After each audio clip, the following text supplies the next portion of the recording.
Assalamualaikum warahmatullahi wabarakatuh. Selamat siang, saya Intan Puji Nabila dari kelompok 5. Pada kesempatan kali ini, saya dan teman-teman akan mempresentasikan materi penyajian data. Saya akan menjelaskan materi dibantu dengan teman-teman saya. Yang pertama ada Anggi Andriani, ada Nugra, Aditya, Hilman, dan Jimmy. Baik, mari kita mulai ke materinya. Untuk penyajian data kali ini, kami mengambil data dari Badan Pusat Statistik dari Kota Singkawang dengan data harga cabai di Kota Singkawang dari tahun 2017 sampai 2019. Yang pertama, kita kumpulkan data dulu. Data nilai yang sudah terkumpul tadi dari webnya Badan Pusat Statistik Kota Singkawang. Lalu diurutkan dari data yang terkecil hingga yang terbesar seperti yang bisa dilihat. Yang ketiga, kita cari kategori kelasnya.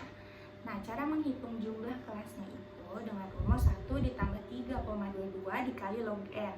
Log n itu hasil dari jumlah keseluruhan akhir dari data semuanya. Jadi dari data ini semuanya itu ada 36.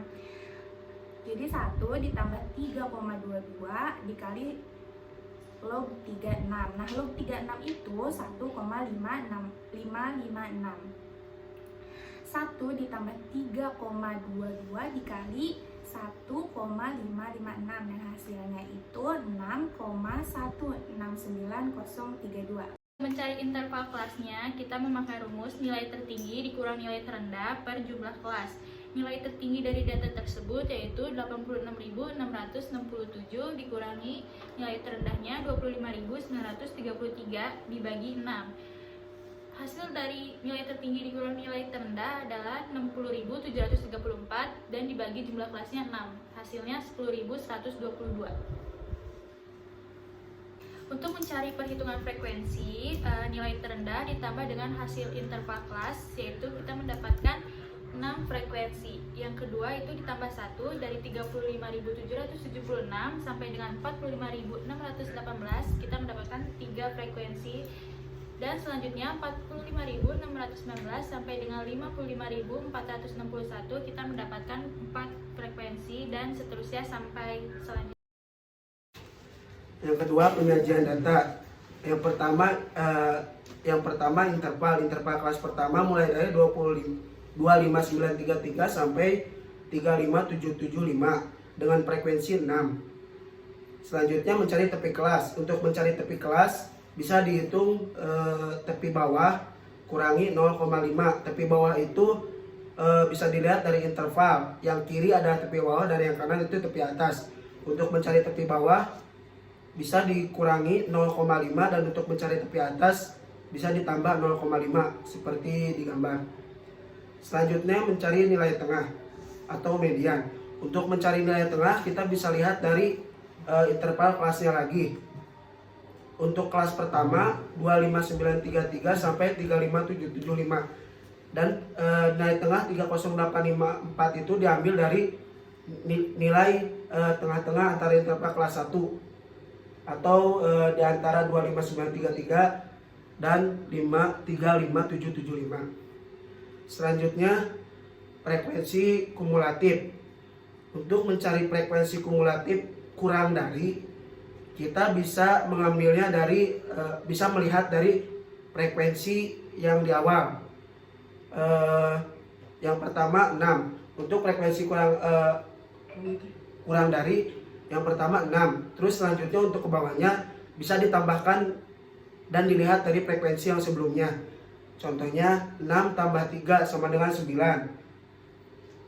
Terus 9 tambah 4 sama dengan 13 dan seterusnya. Selanjutnya mencari frekuensi kumulatif lebih dari. Untuk mencari frekuensi kumulatif lebih dari itu bisa dicari dengan menjumlahkan semua frekuensi mulai dari interval frekuensi kelas pertama sampai akhir dan tiap frekuensi dikurangi. Bisa dilihat pertama frekuensi kelas pertama 6 ditambahkan sampai frekuensi kelas ke-7. Untuk mencari yang kedua bisa ditutupi nilai 6-nya atau nilai 6 tidak diajak untuk ditambahkan atau dihitungnya dari frekuensi kelas kedua ditambah sampai frekuensi kelas ke-7 dan selanjutnya. Untuk membuat data histogram, kita masuk ke aplikasi Excel, terus data interval dan frekuensi yang kita dapat tadi di copy. Sesudah di copy, pergi ke tab Insert, pilih menu Insert Column or Bar Chart. Nah, bisa dilihat dari data tersebut, interval kelas pertamanya adalah 25.933 sampai 35.775 dan frekuensinya 6. Ya, interval kelas kedua 35.776 sampai 45.618 dan intervalnya 3 dan seterusnya. Untuk membuat data poligon, kita masuk ke aplikasi Excel. Terus data nilai tengah dan frekuensi yang kita dapat tadi di copy. Terus pergi ke tab Insert, pilih menu Scatter, terus pilih Scatter with Strike, Lines, and Marker. Nilai tengahnya 30.854, frekuensi 6, dan seterusnya. Untuk membuat data OGIF, kita masuk ke aplikasi Excel. Terus data tersebut kita pilih yaitu interval, nilai tepi kelas, frekuensi kumulatif kurang dari, dan frekuensi kumulatif lebih dari. Data tersebut kita copy dan kita pergi ke tab Insert, pilih menu Line or Area Chart. Setelah itu kita pilih menu Line with Marker. Yang pertama, interval kelas yang pertama frekuensi kumulatif kurang dari 0 dan frekuensi lebih dari 36. Interval kelas yang kedua frekuensi kumulatif kurang dari 6 dan frekuensi kumulatif lebih dari 30 dan sampai seterusnya. Data tersebut bisa dilihat di tabel berikut. Kesimpulan dari harga cabai per 1 kilo di kota Singkawang, Kalimantan Barat dari bulan Agustus sampai bulan Desember pasti mengalami kenaikan harga. Sekian dari kelompok kami, maaf bila ada kesalahan kata yang diucapkan. Sekian, terima kasih.